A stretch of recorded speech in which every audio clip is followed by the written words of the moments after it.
Okay, here we have again our histogram for 3 flips. We calculated the standard deviation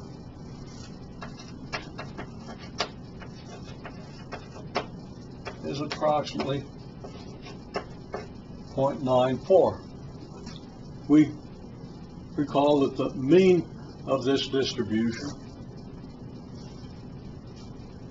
is here at 1.5, and I'm going to label that z equals 0.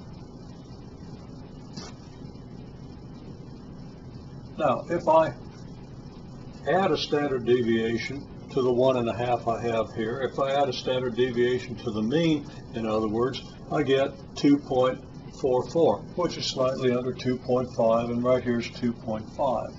I guess I could label these numbers. We got 0, 1, 2, 3. Don't want to clutter up the picture too much. But if I draw a line here and another line here for the mean, here's the mean plus standard deviation. Here's the line for the mean. I haven't labeled that, but you should understand that that's the mean. If I add another standard deviation to this, this was 2.44, we're going to get, I think, 3.38, and that's the mean plus 2 times the standard deviation. Now, if we see that in the context of this bell-shaped curve, we see that we divide the region under the curve into 1, 2 regions, and then the region to the right of the mean plus 2 standard deviations. This point, or this mean plus a standard deviation, we're going to call this z equals 1, meaning the mean, which is z equals 0, plus 1 standard deviation. Now this is the mean, which is here, z equals 0, plus 2 standard deviations. What do you think we're going to call that? Stop and think about it. Well, okay, hope you did that, because you learn more that way. This is z equals 2. So that we're using these standard deviations to divide up the bell-shaped curve. We could also draw a line for z equals -1 and for z equals -2. Here's z equals -2. Don't have room to label z equals -1, but we see this bell-shaped curve being divided now into 1, 2, 3, 4 regions, plus the region to the right and the region to the left of respectively z equals 2 and z equals -2. Now we construct a bell-shaped curve. I'm going to show you how to construct an approximate bell-shaped curve. This should be a very good approximation.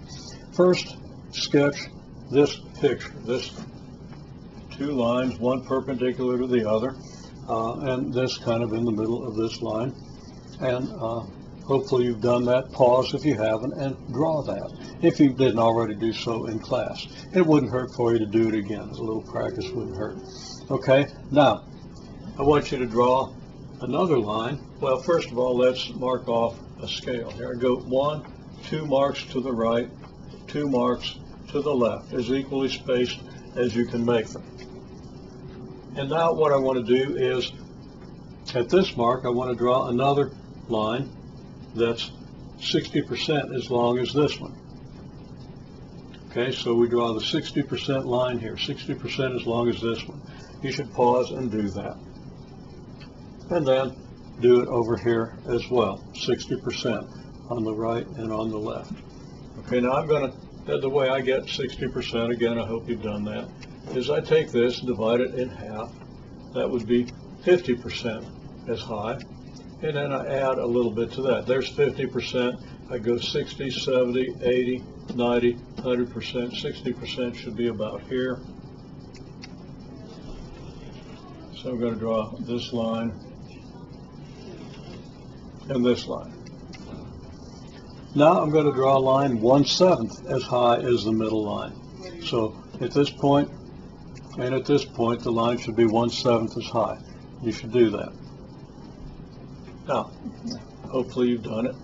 To get 1/7, I've divided this middle line into half, 2 halves. Okay, I'm going to divide this lower half into half.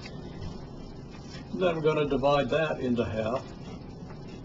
And it should be clear that this is 1/8 of the height of the line. So 1/7 is a little more than 1/8. So maybe about here. So I draw this segment here, and I draw this segment here. Then I kind of check it out. Take this. What do we get? 7. 1, 2, 3, 4, 5. Well, maybe I made it a little high. Maybe I didn't subdivide the line right. You have these flaws, but I'm going to adjust it, and you do the same thing. Just kind of checking it out for consistency, making adjustments. And now we sketch the normal curve. So here we go. Now I'm going to start up here, come down through here, and I get this. Then I do the same on the other side.